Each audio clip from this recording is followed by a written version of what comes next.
Assalamualaikum warahmatullahi wabarakatuh. Selamat datang kembali di channel Restu Horor. Apa kabar teman-teman semua? Semoga kalian dalam keadaan sehat, baik, dan tentunya dimudahkan segala urusannya oleh Tuhan Yang Maha Esa. Amin amin ya rabbal alamin.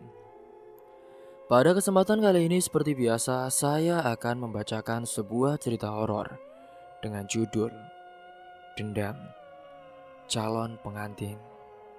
Sebelum masuk ke ceritanya, bagi teman-teman yang baru bergabung di channel kami, jangan lupa klik tombol subscribe-nya dan juga lonceng notifikasinya. Like juga video ini agar kalian semua tidak ketinggalan cerita-cerita menarik dan terbaru, tentunya dari channel kami. Terima kasih. Tak usah berlama-lama lagi, langsung saja kita masuk ke ceritanya. Pagi hari di desa Kenari tampak sangat sibuk, matahari baru saja naik. Tapi warga sudah berkumpul di depan rumah Laras. Mereka bekerja sama memasang tenda besar berwarna putih dan juga biru yang menutupi halaman rumahnya. Suara pukulan palu yang menghantam paku terdengar bersahutan.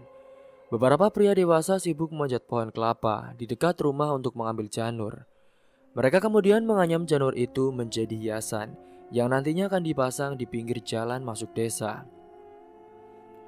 Sementara Laras berdiri di ambang pintu rumahnya, ia memakai baju daster sederhana dan kerudung instan yang menutupi kepalanya. Wajahnya terlihat bersih tanpa riasan, namun matanya memancarkan kebahagiaan. Sebagai seorang guru ngaji bagi anak-anak desa, Laras dikenal sebagai sosok yang lemah lembut dan juga tidak pernah bicara kasar. Hal itulah yang membuat warga desa sangat menyukainya dan dengan sukarela membantu persiapan pernikahannya. "Pak, kita harus bantu dia, Pak. Anak-anak kita kan bisa ngaji gara-gara dia juga." "Iya, Pak, bener. Lagian, kalau dia mau pinjam tenda-tenda gitu kan, kasihan uangnya. Lebih baik kita bantu saja." "Iya, Pak, bener," ujar para warga saat itu. Besok adalah hari paling penting dalam hidupnya. Laras akan menikah dengan Pandu, seorang pemuda dari desa tetangga yang Pandu bekerja sebagai staf administrasi di sebuah kantor di kota. Mereka sudah menjalin hubungan selama 2 tahun dan akhirnya memutuskan untuk berumah tangga. Bagi Laras, Pandu adalah jawaban dari doa-doanya selama ini. Ibunya datang dari arah dapur sambil membawa nampan berisi kopi dan gorengan untuk para warga yang bekerja. Ia melihat anaknya hanya berdiri diam menatap kerumunan. "Laras, jangan cuma melamun di situ. Masuk ke dalam. Bantu bibimu merapikan baju pengantin loh. Itu kan baru datang tadi," kata ibunya. Laras tersenyum kecil saat itu. "Iya, Bu. Laras cuma senang lihat warga begitu semangat. Kayaknya mereka suka, Bu, membantu kita." "Iya, itu semua kan karena kamu anak baik. Mereka ingin melihat kamu bahagia, Nak," balas ibunya sambil berjalan menuju halaman. Di dalam kamar saat itu, sebuah kebaya putih bersih tergantung di dinding. Kebaya itu memiliki payet yang berkilau saat terkena cahaya lampu. Laras mendekati baju itu dan menyentuh kainnya dengan perlahan. Ia merasa hidupnya sudah sempurna setelah bertahun-tahun hidup sebagai anak yatim. Ia merasa besok adalah awal dari kebahagiaan yang sungguhnya. Tidak lama kemudian saat itu Pandu datang menggunakan sepeda motor. Ia membawa beberapa kotak kue untuk tambahan konsumsi para pekerja. Pandu memarkir motornya di bawah pohon mangga dan segera menghampiri Laras yang baru keluar lagi ke teras. "Laras, semuanya sudah siap?" tanya Pandu. "Hampir semuanya, Mas. Paling tinggal pemasangan dekorasi saja di bagian dalam," jawab Laras. "Baguslah kalau begitu. Aku juga udah memastikan mobil sewaan untuk besok aman. Jadi, kamu jangan terlalu lelah ya. Kamu harus segar besok pagi," ujar Pandu mengingatkan. Laras mengangguk patuh. Mereka pun berbincang sebentar mengenai jadwal akad nikah yang akan dilaksanakan pukul 8 pagi esok hari. Setelah memastikan tidak ada yang kurang, Pandu pamit untuk pulang karena masih ada urusan keluarga yang harus ia selesaikan di desanya sendiri. Sementara di desa lain saat itu, suasana di sebuah gubuk tua di pinggir sawah yang jauh dari pemukiman warga. Di sana tampak sangat kontras. Gubuk itu pengap dan berbau minuman keras. 3 orang pemuda duduk melingkar di atas lantai kayu yang sudah lapuk. Mereka adalah Bimo, Sandi, dan juga Eko. Bimo adalah anak dari seorang tuan tanah paling kaya di desa Kenari. Karena kekayaan ayahnya itulah, Bimo merasa bisa memiliki apa saja yang ia mau. Wajahnya terlihat sangat merah bukan hanya karena alkohol yang ia minum, tetapi karena amarah yang tersimpan di dadanya. Di tangannya ia memegang sebuah botol kaca yang sudah setengah kosong. Bim, lo kenapa diam saja sih Bim? Besok kan Laras jadi istri orang, lo mau ditinggal? Seletuk Sandi sambil menyalakan rokok. Bimo membanting botolnya ke lantai hingga pecah berkeping-keping. Bangsat ya kamu, diem gak? Aku gak terima ya dipermalukan seperti ini. Diem. Kejadian 6 bulan lalu masih terekam jelas di kepala Bimo. Saat itu ia menyuruh ayahnya datang ke rumah Laras untuk melamar. Bimo mengira Laras akan langsung setuju karena ia kaya. Namun saat itu, Laras menolak secara halus dengan alasan ia sudah bertunangan dengan Pandu. Bagi Bimo penolakan itu adalah penghinaan besar bagi keluarganya. Eko yang dari tadi hanya menyimak, ia pun ikut memanas-manasi. Bim, Pandu itu kan hanya pegawai biasa. Dia nggak punya apa-apa dibandingkan kamu. Tapi lihat, Laras lebih milih dia loh. Artinya kan, Laras ini nganggap kamu tuh nggak lebih baik dari pegawai kantor itu. Iya nggak kok? Bener banget loh bro. Kata-kata itu membuat nafas Bimo menjadi sesak karena emosi. Ia pun mengepalkan tangannya kuat-kuat hingga kukunya memutih. Sejak penolakan itu memang Bimo selalu mencari cara untuk menjatuhkan mental Laras. Namun Laras selalu menghindar dan bersikap tenang. Melihat persiapan pernikahan yang begitu meriah di pusat desa, membuat dendam dari Bimo kini semakin memuncak. Aku udah bilang berkali-kali ya, apa yang tidak bisa aku miliki, tidak boleh dimiliki orang lain dengan mudah. Lalu kita mau gimana Bim? Besok itu mereka udah asal loh. Hah? Bimo langsung menatap kedua temannya dengan mata yang liar. Pokoknya, kita tidak akan membiarkan dia sampai ke pelaminan dengan tenang. Kita buat dia menyesal karena sudah menolakku. Kita beri dia pelajaran yang tidak akan pernah dia lupakan seumur hidupnya. Sandi dan Eko saling berpandangan, mereka tahu Bimo tidak pernah main-main dengan ucapannya jika sudah mabuk dan juga marah. Mereka berdua memang selalu mengikuti apapun perintah Bimo karena mereka sering diberi uang dan makanan oleh anak orang kaya itu. Bimo pun berdiri dan berjalan menuju pintu gubuk. Ia melihat ke arah desa yang mulai gelap karena matahari sudah terbenam. Di kejauhan saat itu lampu-lampu rumah Laras mulai menyala dengan terang, menandakan persiapan pesta masih terus berlanjut. Namun saat itu Bimo hanya tersenyum miring di kepalanya. Sebuah rencana jahat sudah terbentuk dengan rapi. Ia tidak peduli dengan dosa ataupun hukum. Yang ia inginkan hanyalah melihat kebahagiaan Laras hancur berkeping-keping, seperti botol yang ia banting tadi. Sementara di sisi lain di rumah Laras, malam itu Laras berpamitan pada bibinya sekitar pukul 8 malam. Langit di atas desa Kenari sudah hitam pekat dan angin dingin mulai berhembus kencang. Laras mempercepat langkahnya sambil mendekap erat bungkusan plastik besar yang berisi kebaya pengantinnya. Gerimis mulai jatuh satu persatu menyentuh tanah. Ia merasa sedikit gelisah karena jalanan desa kini sudah sepi.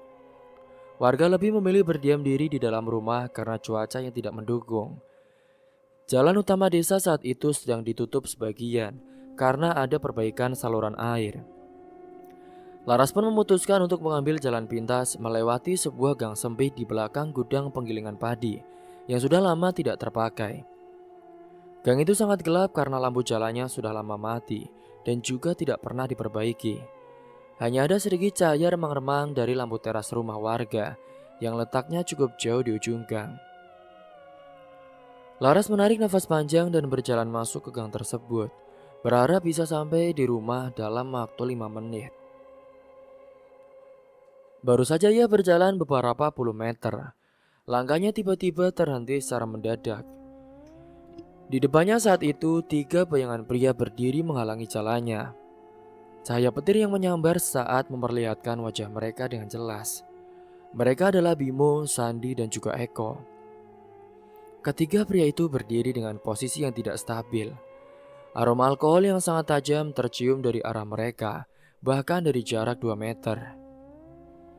Cantik, mau kemana buru-buru toh? Besok kan mau jadi ratu. Masa malam ini gak mau menyapa teman lama sih?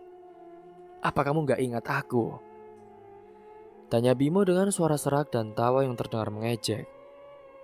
Mas, minggir ya Mas Bimo. Saya harus pulang. Ibu udah menunggu mas. Jawab Laras dengan suara yang mulai gemetar. Ia mencoba melangkah ke samping namun Sandi dan Eko segera bergerak menutup ruang gerak Laras. Mereka mengunci posisi Laras sehingga ia terjepit di antara tembok gudang dan juga ketiga pria tersebut. Udahlah, kamu di sini dulu. Kita senang-senang. Malam ini happy-happy, ya. Hujan tiba-tiba turun dengan sangat deras. Dalam sekejap saja seluruh pakaian mereka basah sangat kuyup. Bimo melangkah maju dan menarik paksa bungkusan plastik dari tangan Laras. Laras pun mencoba mempertahankan bungkusan itu dengan sekuat tenaga. Tapi tenaga Bimo jauh lebih besar saat itu. Mas, ini punya aku mau buat apa mas, jangan diambil. Bimo merobek plastik itu dan ia mengeluarkan kebaya putih yang sangat indah. Ia menatap kebaya itu sejenak, sebelum akhirnya melemparkannya ke atas tanah yang becek dan juga penuh lumpur. Laras berteriak kecil dan mencoba jongkok untuk mengambil bajunya. Namun saat itu, Sandi langsung memegang kedua tangan Laras dari belakang dengan kasar. Di bawah guyuran hujan lebat yang meredam suara apapun, ketiga pria itu kehilangan akal sehat mereka. Dan Bimo karena lamarannya ditolak dan pengaruh minuman keras membuat mereka melakukan tindakan yang sangat keji terhadap Laras. Laras pun mencoba berteriak meminta tolong berkali-kali, namun suaranya kalah oleh dentuman guntur dan suara hujan yang menghantam atap seng. Tidak ada warga yang mendengar teriakannya karena area itu memang cukup jauh dari pemukiman padat. Malam hari itu Laras benar-benar digilir dengan paksa oleh tiga pria. Laras hanya bisa menangis pasrah di atas tanah berlumpur, sementara tubuhnya kini disakiti. Pikirannya kosong, semua bayangan tentang pernikahan yang indah dan masa depan yang cerah hancur berantakan di tempat kotor itu. Kebaya putihnya kini tidak lagi putih, baju itu terinjak-injak, terkena lumpur hitam dan sobek di beberapa bagian. Setelah mereka merasa puas, Bimo menjambak rambut Laras agar wanita itu menatap wajahnya. Bimo pun langsung mengeluarkan sebilah pisau kecil dari saku celananya dan menempelkan ujung pisaunya yang dingin di pipi Laras yang basah karena air mata dan juga hujan. Dengar baik-baik ya perempuan sombong. Kalau sampai kamu bicara pada siapapun atau melapor ke polisi, aku pastikan ibumu dan si Pandu akan mati besok sebelum akad nikah. Aku tahu di mana mereka tinggal. Dan ayahku punya kuasa untuk membuat kalian semua hilang tanpa jejak. Paham? Ancam Bimo dengan nada dingin yang menusuk. Laras tidak mampu menjawab, ia hanya menatap kosong ke arah depan dengan tubuh yang lemas. Bimo pun kemudian meludahi Laras sebelum akhirnya mengajak Sandi dan Eko pergi, meninggalkan gang tersebut. Mereka berjalan pergi sambil tertawa puas, merasa telah berhasil memberikan pelajaran yang setimpal bagi Laras. Sementara di sisi lain di rumah Laras, ibunya kini mulai merasa sangat cemas. Jam dinding sudah menunjukkan pukul 9:30 malam. Ia berkali-kali membuka pintu depan dan menatap ke arah jalan yang gelap. Ia pun mencoba menghubungi nomor telepon bibi Laras, namun sinyal terputus total karena cuaca yang buruk. Ibu Laras hanya bisa duduk di ruang tamu sambil berdoa agar anaknya hanya terteduh di suatu tempat dan tidak memaksakan pulang di tengah badai. Di gang gelap itu Laras pun masih terbaring diam di atas tanah. Tubuhnya terasa sakit luar biasa dan ia merasa sangat kotor. Aku harus bangkit. Aku gak boleh di sini. Kini secara perlahan dan dengan sisa-sisa tenaga yang ada, ia mencoba untuk duduk, ia meraba-raba tanah di sekitarnya, dan menemukan kebaya pengantinnya yang sudah rusak parah. Laras pun memeluk baju itu erat-erat ke dadanya. Air matanya mengalir deras menyatu dengan air hujan. Namun perlahan tangisnya mereda dan berganti dengan tatapan mata yang sangat tajam. Laras berdiri dengan kaki yang masih gemetar hebat. Ia merapikan pakaiannya yang sudah berantakan, sesanggup mungkin agar tidak terlihat mencurigakan. Ia pun berjalan pincang menjauhi tempat itu. Ia tidak berani pulang lewat pintu depan rumah karena tidak ingin ibunya melihat keadaannya. Laras pun kini memutar melewati kebun singkong di belakang rumah dan masuk lewat pintu dapur yang memang jarang dikunci. Suasana di dalam rumah sudah sepi karena ibunya ternyata sudah masuk ke dalam kamar. Mungkin karena kelelahan menunggu. Laras pun segera menyelinap masuk ke kamarnya sendiri dan mengunci pintu dari dalam. Ia masuk ke kamar mandi dan menyalakan keran air. Ia mengguyur tubuhnya dengan air berkali-kali sambil menggosok kulitnya dengan sabun. Aku harus kuat. Aku harus kuat. Laras benar-benar sakit hati dan ia kehilangan jiwanya. Setelah kesuciannya direnggut paksa oleh 3 pria, ia benar-benar merasa kotor di dalam batinnya. Laras pun duduk bersimpuh di lantai kamar mandi sambil menatap kebaya yang sobek di depannya. Ia mengambil sebuah kotak kayu tua yang biasanya ia gunakan untuk menyimpan perlengkapan mengaji di bawah tempat tidur. Ia melipat kebaya penuh lumpur dan bercak darah itu dengan sangat rapi, lalu memasukkannya ke dalam kotak tersebut. Ia tidak ingin membuang baju itu, ia ingin baju itu tetap ada di sana sebagai bukti bisu atas apa yang terjadi malam ini. Ia tidak menangis lagi, matanya kini terlihat sangat dingin dan juga penuh tekad. Ia menyadari bahwa ia tidak bisa melapor saat ini karena keselamatan ibunya dan Pandu benar-benar terancam oleh kekuasaan Ayah Bimo. Namun Laras juga tidak akan membiarkan Bimo dan teman-temannya menang. Ia pun merebahkan tubuhnya di atas kasur tapi matanya tetap terbuka menatap langit-langit kamar. Aku harus kuat. Aku tidak terima. Pokoknya aku dendam. Dan jika ia benar-benar melaporkan ibu dan juga Pandu, aku harus cari cara lain. Kini Laras, wanita guru ngaji yang baik hati itu, menyimpan dendam kepada Bimo dan juga 2 temannya. Kini singkat cerita pada pagi harinya, suasana di desa Kenari begitu meriah. Suara musik gamelan dari pengeras suara terdengar sampai ke ujung desa. Kursi-kursi di bawah tenda sudah penuh oleh tamu undangan yang mengenakan baju terbaik mereka.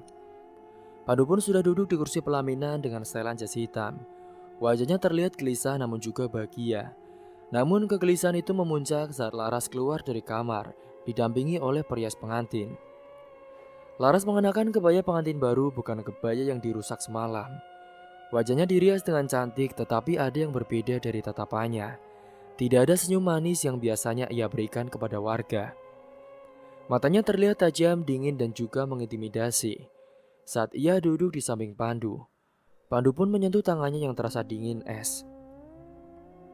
Laras, kamu kenapa sayang? Wajahmu kok pucat sekali? Bisik Pandu dengan nada khawatir. Laras menoleh perlahan menatap mata Pandu tanpa ekspresi.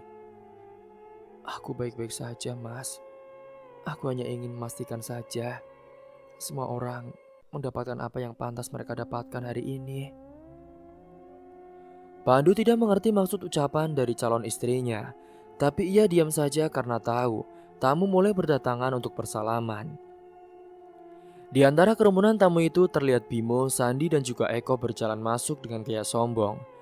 Bimo mengenakan kemeja batik mahal dan tersenyum lebar, seolah-olah tidak terjadi apa-apa semalam. Mereka bertiga melangkah menuju pelaminan untuk menyelami pasangan pengantin tersebut. Ketika giliran Bimo bersalaman, ia meremas tangan Laras dengan kuat dan berbisik sangat pelan. Ingat janjiku semalam ya.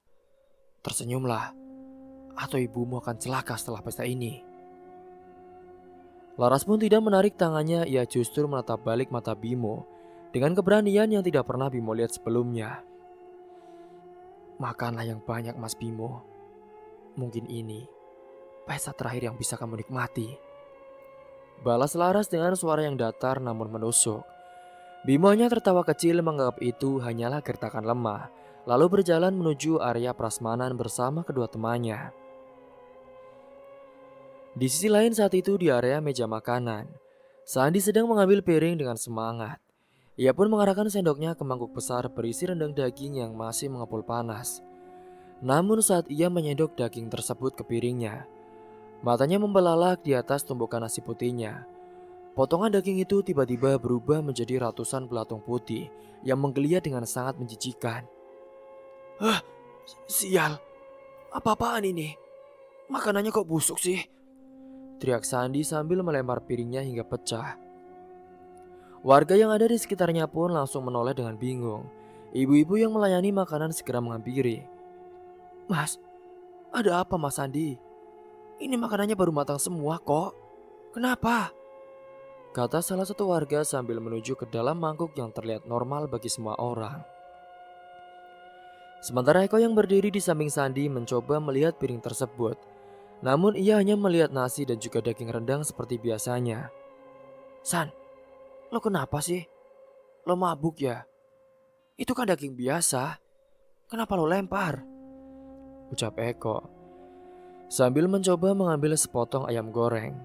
Namun sesaat setelah ayam itu menyentuh piringnya, ia melihat darah segar merembes keluar dari tulang ayam tersebut dan baunya sangat amis seperti bangkai. Ini amis sekali benar. Kalian mau meracuni kami ya? Teriak Eko dengan wajah yang mulai pucat. Bimo yang melihat kedua temannya mulai bertingkah aneh segera menarik mereka menjauh dari kerumunan warga. Bangsat, lo berisik banget sih. Malukan tahu nggak kalian? Jangan bikin keributan di sini tahu. Orang-orang melihat kita bego. Gimana sih kalian? Bentak Bimo saat itu. Tapi Bim, tadi itu benar-benar belatung Bim. Aku melihatnya sendiri. Bela Sandi sambil mengusap keringat dingin di dahinya. Laras yang masih berdiri di pelaminan memperhatikan mereka dari kejauhan. Ia pun memberikan kode kepada seorang pemuda desa bernama Danu yang merupakan saksi kunci yang secara tidak sengaja melihat Bimo dan kawan-kawannya menyeret Laras semalam, namun terlalu takut untuk menolong.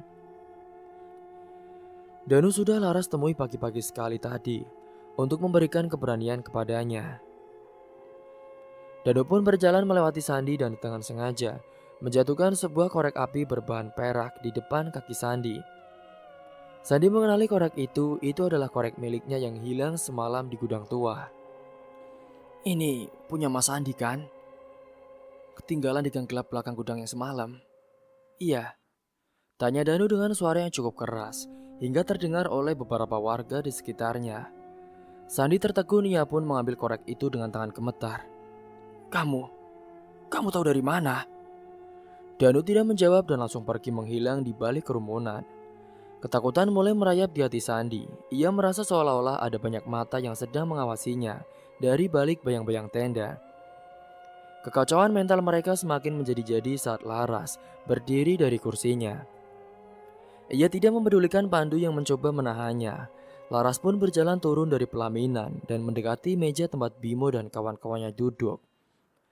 Ia meletakkan sebuah kotak kayu tua di atas meja mereka. Apa ini? Tanya Bimo dengan nada menantang. Buka saja mas. Ini hadiah untuk kalian yang sudah memberiku hadiah semalam. Jawab Laras.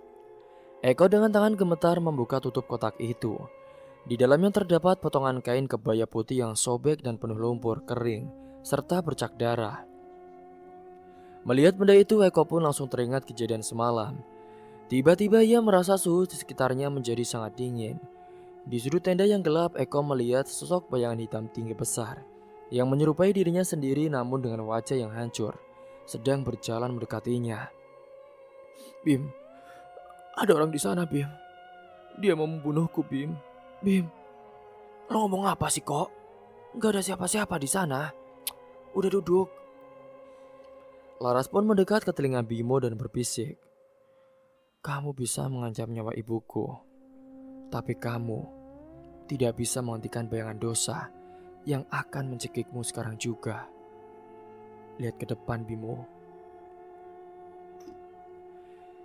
Bimo menatap ke depan di antara tamu undangan. Ia melihat ayahnya, seorang tokoh masyarakat, sedang berbincang dengan seorang anggota polisi yang kebetulan diundang oleh keluarga Laras. Laras sudah meletakkan bukti lain berupa jam tangan Bimo yang tertinggal di lokasi kejadian semalam.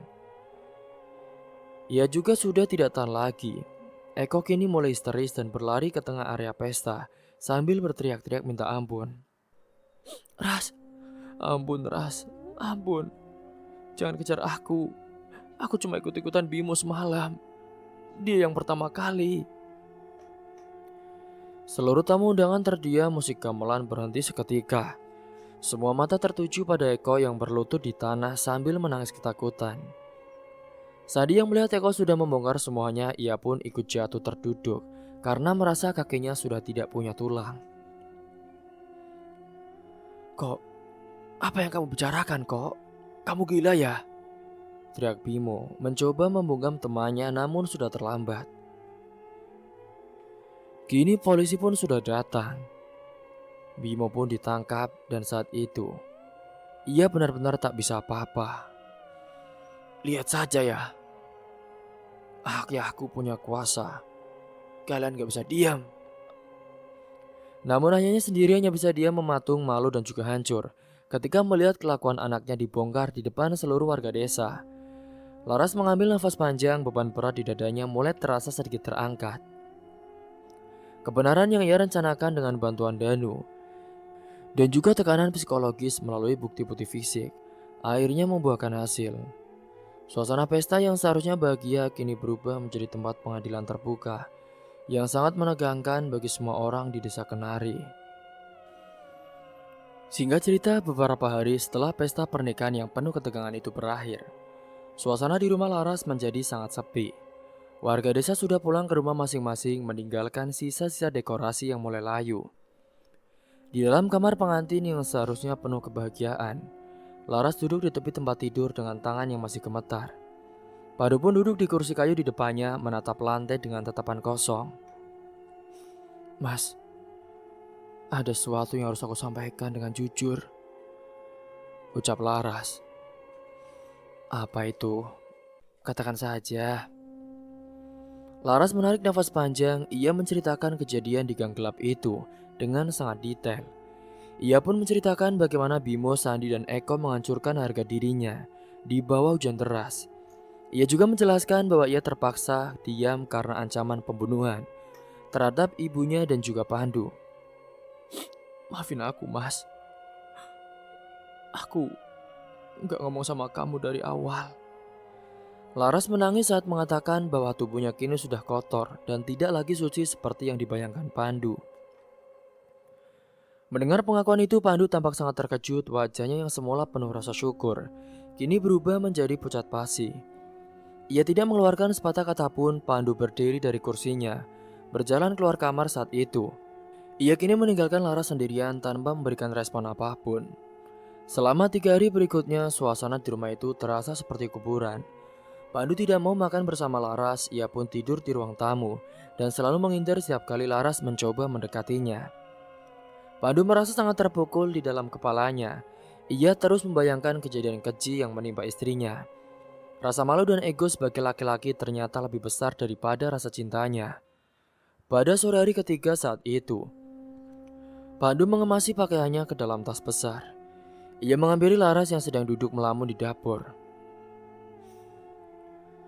"Laras, aku gak bisa menerima ini semua, Laras. Setiap kali aku melihat wajahmu, aku hanya teringat perbuatan mereka.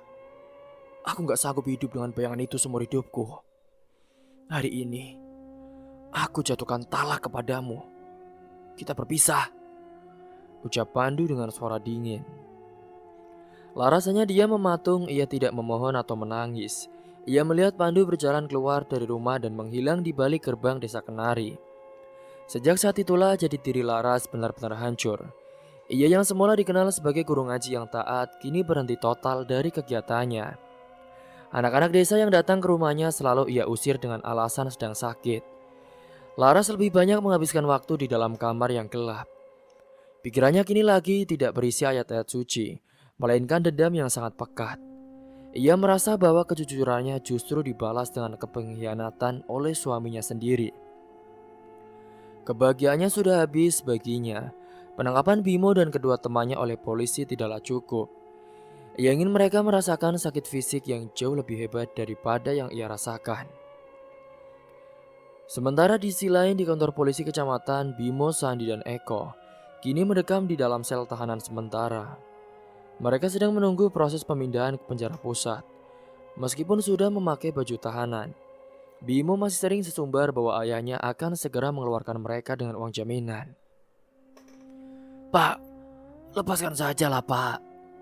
Bapak mau uang berapa Pak? Uang berapa bilang aja. Bapak saya kaya." Kini tepat pada hari ke-7 setelah kejadian itu, Laras datang ke kantor polisi tersebut. Ia mengenakan baju hitam dan kerudung panjang yang menutup wajahnya yang pucat. Ia membawa sebuah tas belanja berisi beberapa kotak nasi.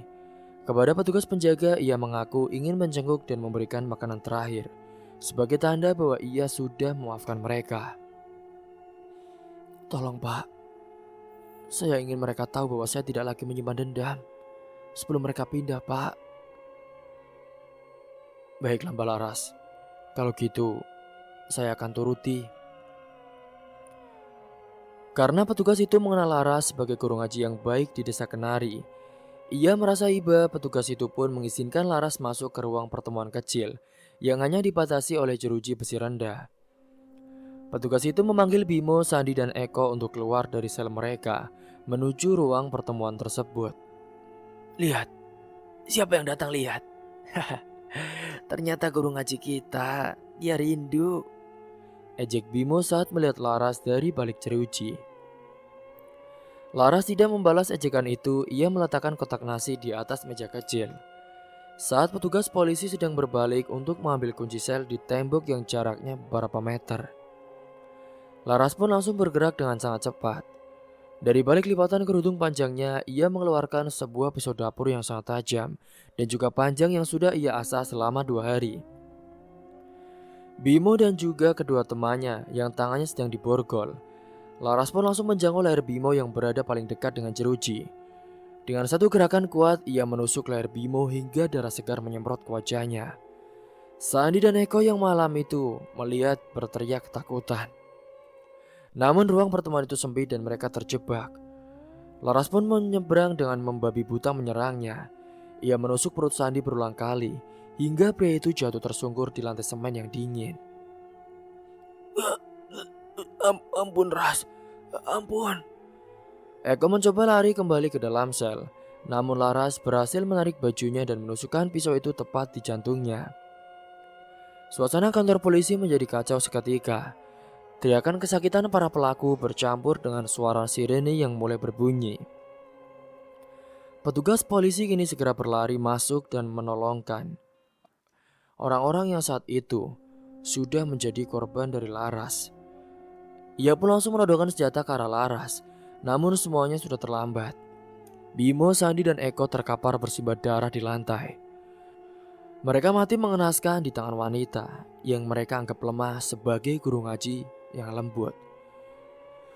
Laras pun kini menjatuhkan pisaunya, tangannya penuh dengan darah merah yang sangat hangat. Ia berlutut di samping mayat-mayat itu dengan wajah yang sangat tenang. Bahkan ada sedikit senyuman di bibirnya.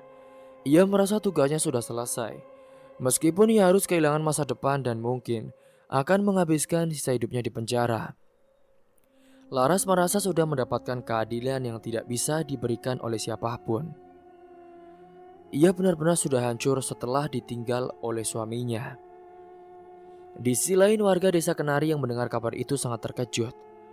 Mereka tidak menyangka bahwa guru ngaji yang lembut itu bisa melakukan tindakan sadis itu. Astagfirullahaladzim. Jadi benar Pak, Bu. Iya, katanya Laras itu ditalak sama suaminya gara-gara dia itu diperkosa sama Bimo dan 2 temannya. Jadi ia dendam. Astagfirullahaladzim, innalillahi. Kalau gini saya jadi bingung Bu, siapa yang kasihan. Tapi ya mungkin gitu karena tekanan stres. Laras jadi nekat. Di sisi lain bagi Laras hari itu adalah hari di mana ia benar-benar merasa bebas. Ia telah membalas setiap tetes air mata dan setiap rasa sakit yang ia terima di malam badai itu dengan darah para pelakunya. Keadilan di desa Kenari akhirnya tegak meskipun dengan cara yang sangat berdarah dan juga tragis. Laras kini siap menerima apapun hukuman yang akan dijatuhkan kepadanya. Cerita pun tamat. Semoga dari kisah ini kalian semua bisa mengambil hikmah dan pelajaran. Terima kasih telah menyimak kisah ini sampai habis. Akhir kata dari saya, kurang lebihnya mohon maaf apabila ada salah kata atau ucapan yang kurang berkenan bagi kalian semua. Wassalamualaikum warahmatullahi wabarakatuh.